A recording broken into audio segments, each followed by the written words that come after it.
মোটামুটি অক্লান্ত পরিশ্রমের পর বাগান তো রেডি করে ফেললাম। এবারে গাছগুলো নামানোর পালা।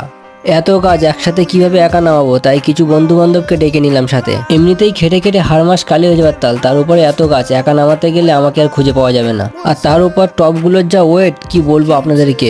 দেখুন না, গাছগুলো নামাতে গিয়ে হিমশিম খাবার তাল, এক একটার যা ওয়েট। কিন্তু হ্যাঁ, একটা সুবিধা হয়েছিল যে আমার গাছগুলো প্লাস্টিকের টবে বসানো ছিল। মাটির টব হলে তো আরো অসুবিধা হতো। মাটির টব হলে তো কটা যে ভাঙতো তার ঠিক ঠিকানা নেই। লোক বাইক নিয়ে স্ট্যান্ড করে, আর এইদিকে আমার বন্ধু দেখুন ভ্যান নিয়ে স্ট্যান্ড করছে। এদেরকে প্লেন চালাতে দিলে কি করবে তার ঠিক নেই। সে যাই হোক, এখন গাছগুলো নামানোর পালা।